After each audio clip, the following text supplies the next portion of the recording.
did not work how we wanted it to at all. I don't know what you're doing over there. Today we are going to give you some feedback about squealing hearing aids.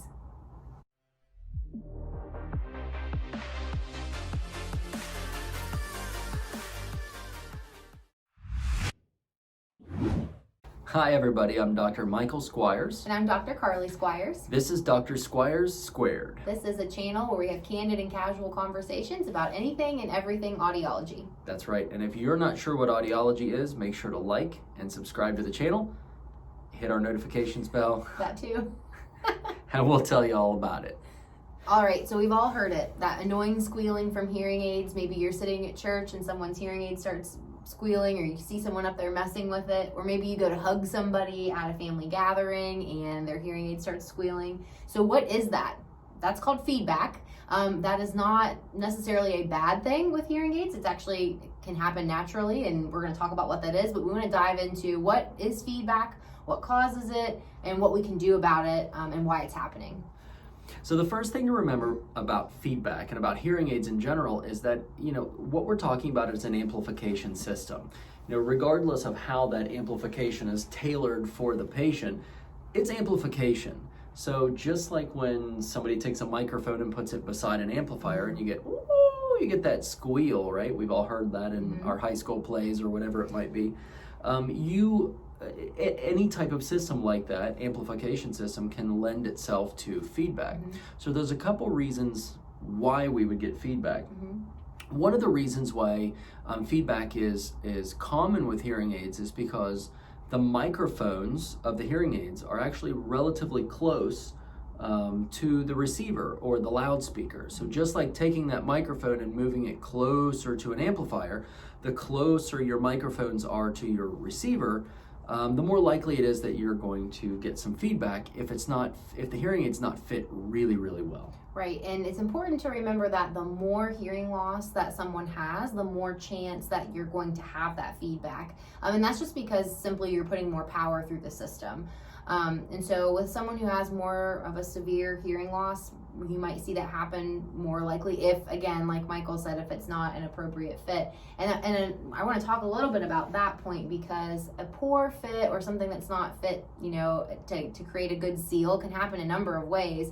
It could be a poor initial fit at the audiologist. That could happen, physical fit.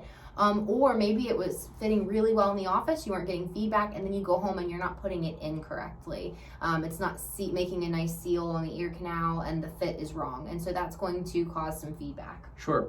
Some other things that we encounter occasionally are obstructions in the ear canal. So, maybe somebody got something stuck in their ear that they didn't know was in there, which can create some feedback because the sound will bounce off of that obstruction and come back out. Maybe it's wax. Maybe there's a wax plug in the ear that the sound is coming off of or reverberating off of and coming back out. Ultimately, what we're running into is the reason feedback happens is because sound is reverberating off of something, is able to come back out of the ear canal and get reprocessed by the microphones. Okay, so that's essentially the microphone to the amplifier. That sound is in a feedback loop. Same thing with a hearing aid. So two things that right off the bat can help with feedback is making sure that the microphones and the receiver are far enough apart, which is why the receiver in the canal style, which separates those two things, has become kind of industry standard because it allows us to control feedback really well. The other thing is just taking real care to make sure that the hearing aid is fit appropriately right from the beginning. Like Carly had mentioned earlier, for people who have more hearing loss, we have a higher power demand. So when we're putting more sound in, the likelihood that if there is some type of cavity around the ear mold or the hearing aid itself, the more likely that sound's going to leak out of the ear canal and get reprocessed, and then you get feedback. Right, so it's important too if someone is getting fit with hearing aids, to make sure that you're comfortable with getting that in appropriately, so that you know what to look for too. I tell a lot of my patients, if you go home today and you're getting feedback, check the fit, because right now in this time when we've put it in together here, it all looks great, it all sounds great. But those are just some things to look for when you see that. And if it continues to be an issue, call your audiologist, because those are Sure. typically things that we can either program out or fix something physically to the ear or the hearing aid that's going to alleviate that issue.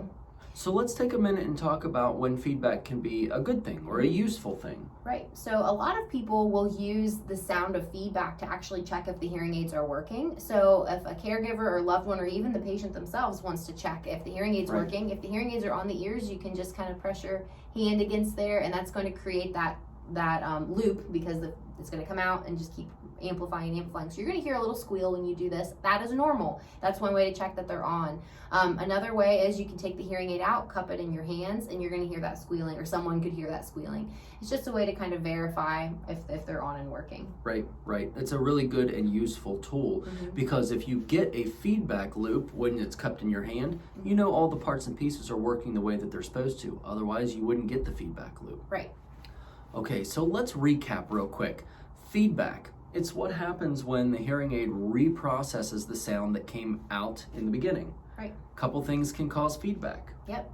Wax or an obstruction to the ear, and a poor fit are the main issues. But another one is the hearing aid really might have something going on with it internally that the audiologist would need to identify and fix that issue. So those are some common things that you may see that would cause feedback. Right, and your hearing provider, your audiologist, is going to have a mental checklist. So if you run through some of the scenarios that you're experiencing, they're most definitely going to have an idea of what to take a look at. I know that when patients talk to us about feedback, it's usually only one of a couple things, and we can get rid of that fairly simply in many cases. That's not a guarantee, but in most cases. Yeah. So feedback can be useful, or it can be a pain in the hind end for some people. Yeah. So we want to make sure that we're either identifying feedback correctly and getting, if it is a poor fit or an issue or like an obstruction, we want to make sure that that gets taken care of in a timely manner. Right. Well, thanks everyone for joining us today on this episode of Dr. Squires Squared. We hope you enjoyed the content. If you have ideas for future content, please leave a comment, send us an email at info@hearwv.com, call our office 304-428-2403. Make sure to hit, what do you say usually? Hit the notification. Smash the like button. There you go. Subscribe to the channel, and definitely hit the notifications bell so that you can get reminded of all this great content that we're putting out there for you. If you have any ideas, did you already say that? I did. All right, never mind. Hey guys, we'll see you next time. Bye.